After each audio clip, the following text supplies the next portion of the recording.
Hello, everyone.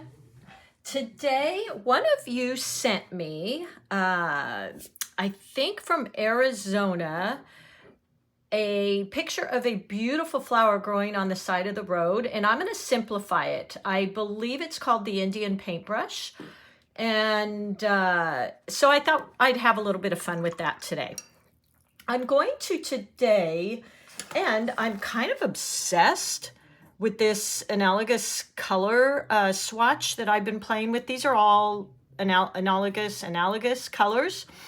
And that's really kind of my go-to when I paint. I love colors. Analogous colors are colors that are right next to each other on the color wheel. And they're just really cohesive. They blend, they flow. I'm all for a touch of pop or bright pink or something in my paintings, but I really love, it's just so relaxing to me. So today I'm going to paint, like I said, I'm going to really simplify these little Indian paintbrush flowers, and these are about the colors I'm going to use, which is a lemon yellow, a cad yellow, chrome yellow, cad orange, cad red light, cad red deep, and these are all out of my Paul Rubens Youlan palette. It's that new palette I shared a few days back. I'm using this because, as you know, I love my MeiLiang palette, which is actually a sister company of Paul Rubens. But I'm getting really low, you guys, and I need to buy more tubes to refill them. So I thought, you know what? Next best thing, I'm going to use their brand new palette. I'm such a fan of Paul Rubens, whether it's the MeiLiang or their regular professional palettes, because many reasons. I love their paints. I think they're incredibly vibrant, and I used Winsor Newtons for most of my life, since college days, and I'm no spring chicken, so that's been decades, but I've really come to switch over to the Paul Rubens pans. Plus, I love their packaging and aesthetics and thoughtfulness they put into their packaging. And this is really important for me, they recognize small artists. And I think that is just fantastic. They have been such a great company to work for, although I buy tons of my own. They have sent me a few gift palettes over the last 8 months, maybe 2 or 3. And I just think it's really great that they take the time to notice smaller artists, get our feedback, allow us to share with you. So really love that palette. If you like your MeiLiangs, these are just as beautiful and vibrant, and these are like $17. You get all these colors. So beginners, you don't have to mix all this stuff. You can just go right in and start painting. If you want a little upgrade from that, their brand new 5th generation palette, beautiful, you guys. And I'm using that because that's what I have most of right now. So I'm going to go ahead and use that. So thank you to whoever one of you sent me those the paintbrush flower. Really beautiful. And she had pulled over, I believe her story was she had pulled over on the side of the road, and they were all over around there. So I'm going to simplify this. By the way, I'm using my, as you know, my Artisto pads. Love, love, love them, you guys. If you're a beginner, these are fantastic. They are not 100% cotton, but even look at the aesthetic. As you can tell, I'm all about aesthetics. You get 3 packs of these for like $22. I know in the UK and some different places you can't get them. So my second choice is 100% cotton Meeden. I switched between this and my Meeden. Love them both. There's some advantages, I think, with this. Beautiful texture, really affordable, takes a lot of water. I write on these, journal them. I have dozens of these, and I can refer back to them. But also, if I want to gift them, I just tear along the perforation here and I can gift them. So win, win, win. I'm using my ceramic Meeden palettes. Love those. I switch around between my palettes, but I always love Meeden. And I've got my water, which is my wash and rinse water. It's a little bit pink and reddish because I've been playing with these little flowers, but that's the colors I'm using, so I didn't bother to change it today. And then make sure you have your little paper towel. And I'm using my own 8-round brush today. Hoping these come out in summer sometime. Depends on the interest. I'll link them if you want to know a little bit more about them, what my set will consist of. But look at that. How about that hot pink, guys? Quin Magenta, our favorite color. Love it. All right, let's get started. So looking at the colors here in my color swatch, and I created this book because I had it, somebody gifted it to me for Christmas. But I use these, that's another good thing to use these Artisto pads for, is creating all these fun swatches I can reference back. I mixed some different colors here, trying to get interesting shadow colors. So I use it for that.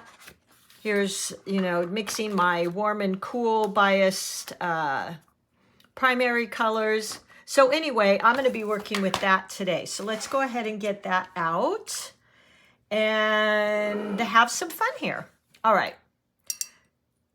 Let me see what I want to start with. I want to start with a lighter orange. So I think that's why these swatches are so important for me, is I can go back and choose the exact color that I was using. So I think I'll start with some of that cad orange and maybe just mix in a little bit of the cad yellow or red. There we go. Tapping off my brush, but I haven't got too much water in there. And I'm going to use the tip of the brush. So I'm going to kind of do these teardroppy type looking things. So point, press, open up my brush and come down. I want a little bit more pigment than that, a little darker value. So I'm going to add some more paint. So now I'm about 50-50 or maybe even 65% pigment. Always start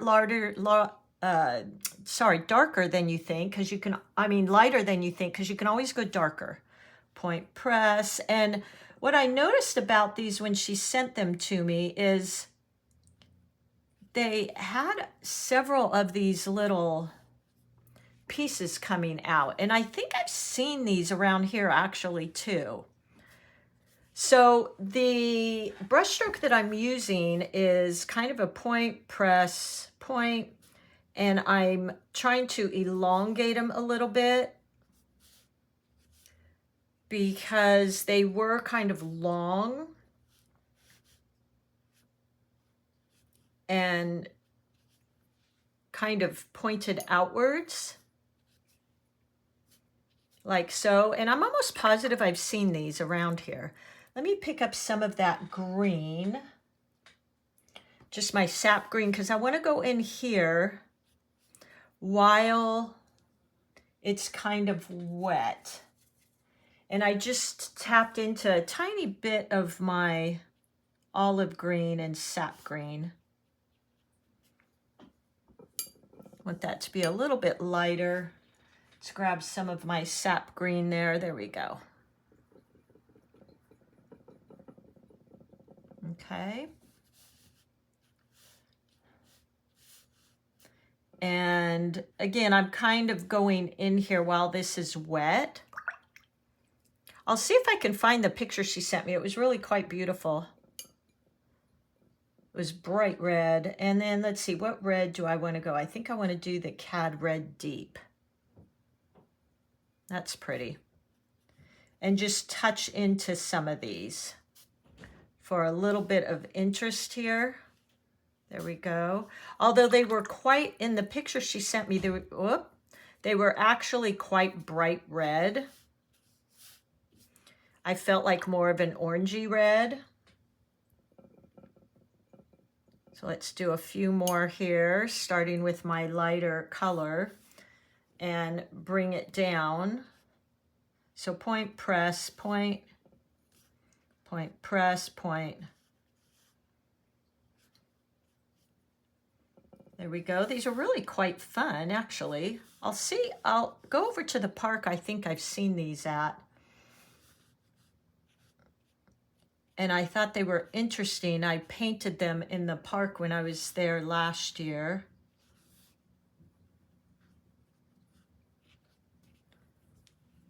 And then wash and rinse my brush, go into that green again, because I really like that ability to mix a little bit of that red with the green. I always think that's really pretty. And then the ones that I'm thinking of in the park here, they were really, really tall. Like they really stuck out, and they had these long leaves at the bottom of them. I'll see if I can find mine as well, and then hers.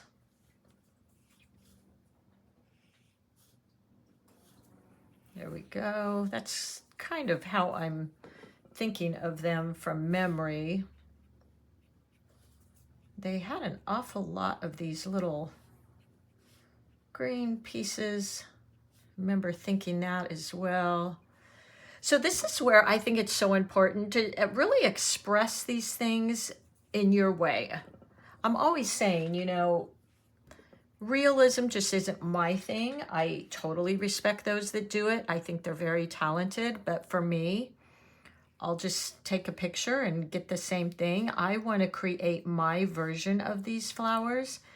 And I know, you know, botanicals are fun to draw and illustrate because, you know, they give you a really great identifying illustration of certain flowers. And then let's do one over here.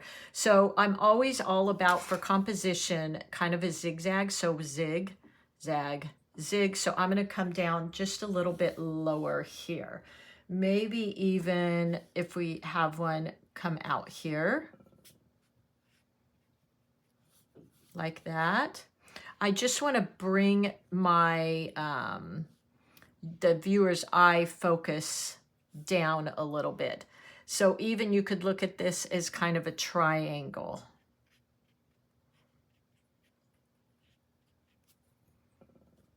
Something like that. Making it a little thicker here at the bottom. These were really quite interesting little things.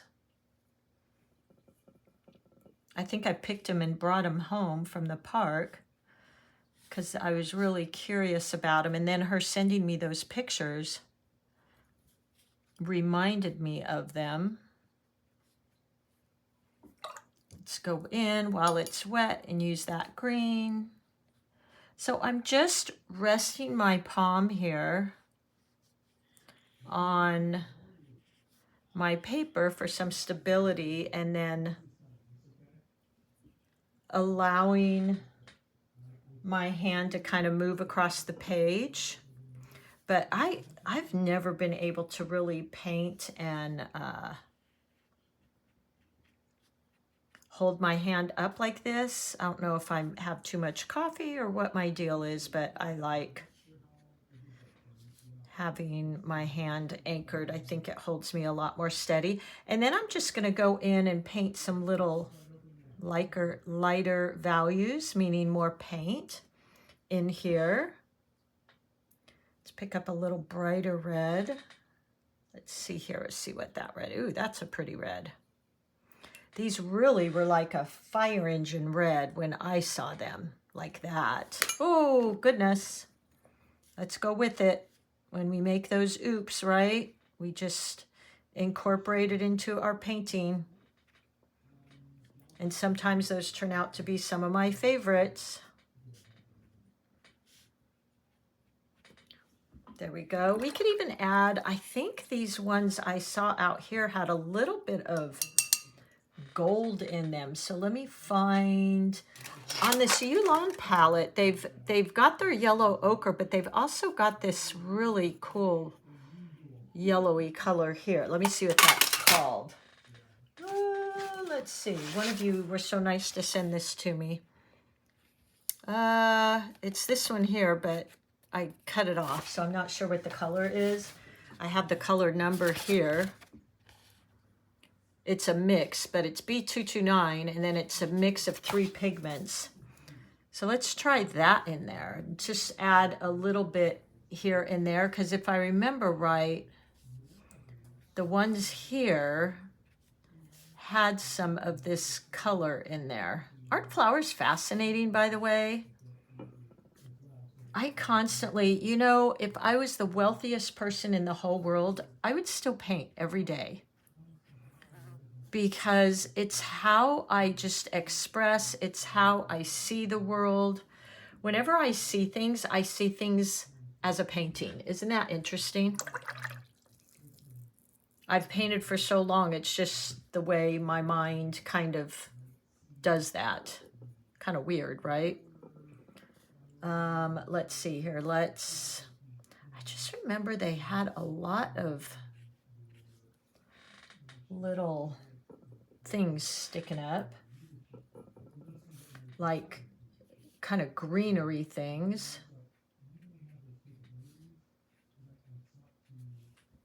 So I want to get that in there. Look how fun and pretty. And this was just done with one brush, 8 round, my 8 round from hopefully my collection. That'll come out this year, this summer. And I'll put that link below. And I believe it's going to be, by the way, and I'm mentioning this because numerous people asking me about that. I think it's going to start out, I wanted it to be reasonable. Start out at $55 for like an intro price, and then it'll go to $65, but you get 5 brushes. And they're the brushes pretty much you see me use most of the time. Well, I think that's good. I'm pretty happy with that. And what a pretty fun little flower. You could do a little card out of this.